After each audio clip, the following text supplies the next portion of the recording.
이 공소장이 일종의 말하자면 검찰의 주장의 하나의 과정이고 공소장이 이렇게 기재되어 있는데 다른 거 아니냐. 검찰을 신뢰하면 검찰이 조사를 받고 검찰에서 예. 끝내지 뭐 하루 재판을 받습니까? 그러니까 이것은 전혀 다른 사안이다. 계엄령 선포의 요건을 갖췄느냐라고 법률적으로 묻는다면 저는 계엄령 선포 요건을 갖추지 못했다. 다만 그것이 내란죄에 해당되느냐 물론 저는 아니라고 판단해요. 설 연휴 지나고 보석을 신청할 거라는 예상과는 다르게 윤석열 대통령은 법원에 구속 취소 청구서를 제출했습니다. 과연 이 청구가 받아들여질지 또 그리고 어제 있었던 탄핵 심판 5차 변론 또 그 밖에 복잡한 현 시국 상황들에 대해서 오늘은 김재원 국민의힘 전 최고위원님 모시고 이야기 좀 깊숙하게 나눠보겠습니다. 의원님 안녕하세요.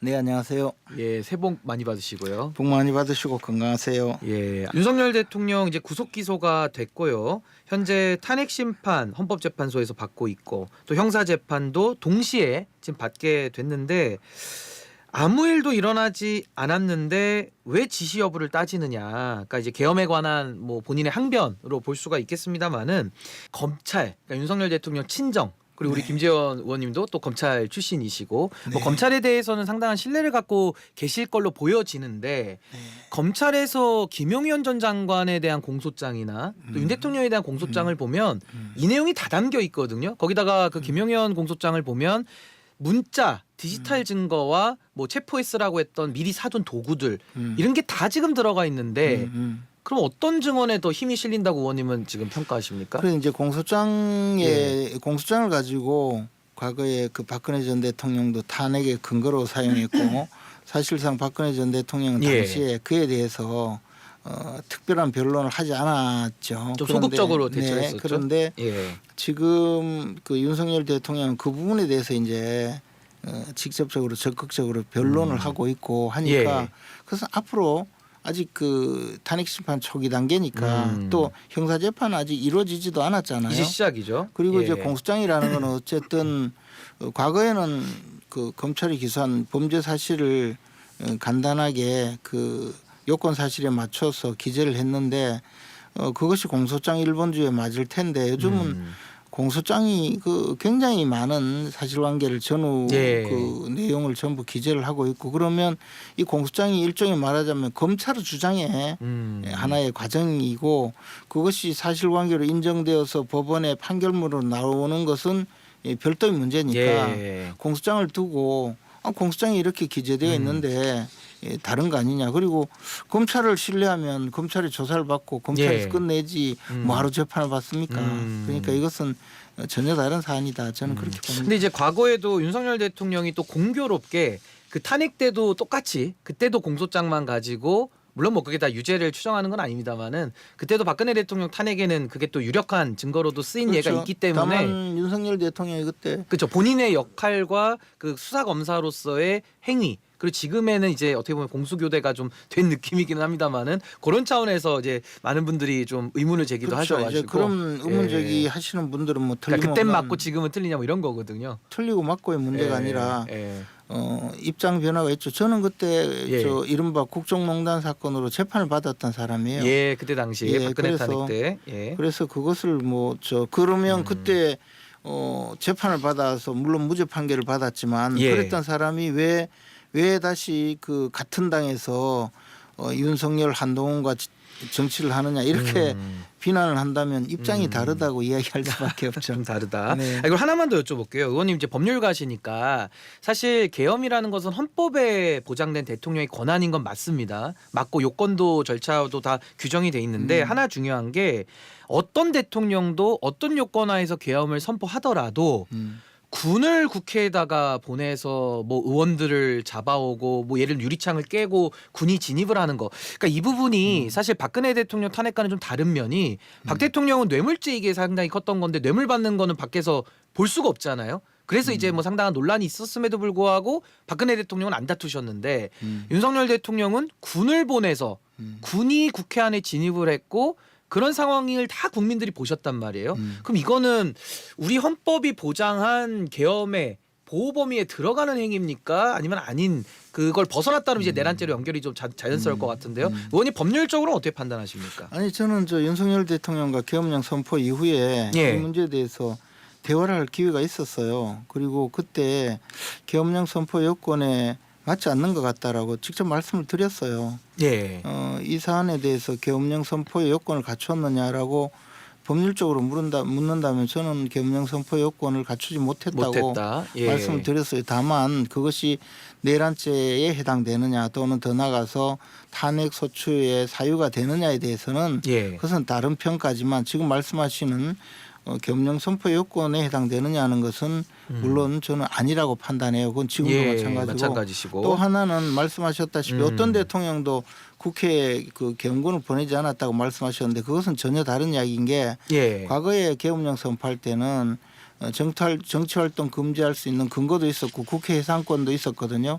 그래서 계엄령 선포할 때 국회에 모두 계엄군을 진주시켰어요. 그러나 현행 헌법에는 그렇게 할 수가 없죠. 그러한 그 과거의 반성적 고려에 의해서 예.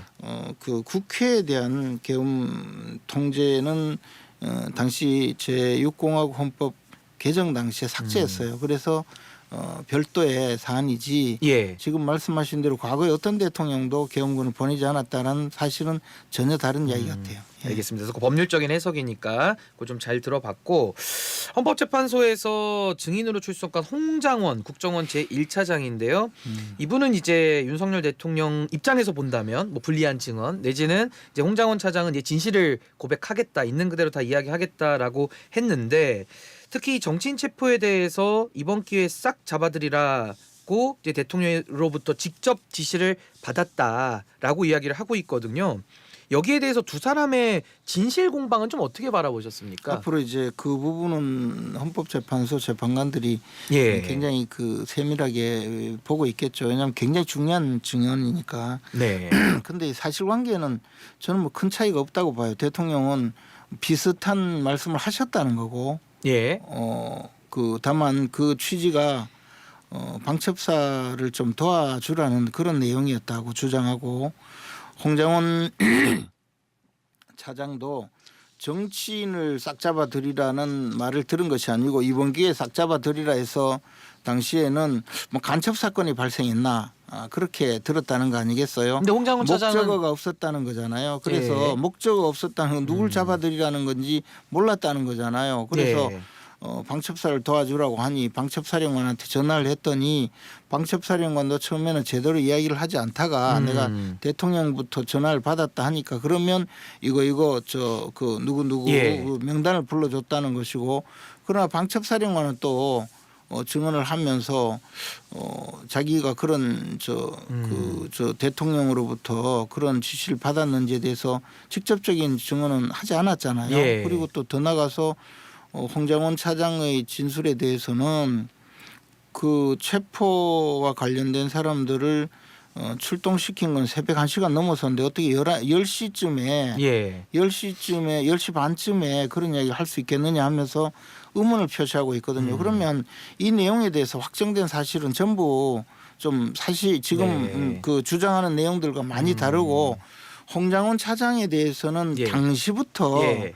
굉장히 문제 제기를 많이 했어요. 그리고 홍장원 차장에 대한 국정원장의 그 여러 가지 주장 내용이나 이런 것도 전부 사실과 그 지금까지 언론에서 일방적으로 예. 사실인 것으로 보도된 내용과는 다른 이야기도 많이 나오니 예. 그 점에 대해서 제가 평가할 수는 없어요. 근데 홍장원 전 차장이 거짓말을 할 이유나 동기는 별로 없어 보이는데 그 점에 왜냐하면 윤석열 대해서- 대통령 임명한 그 인사기도 점에 대해서 하고 거짓말할 예. 동기가 있다고 주장하는 분들도 많이 있고 예. 그것도 아주 그 국정원 내부에서 이야기하는 것이고 또 더 나가서 예.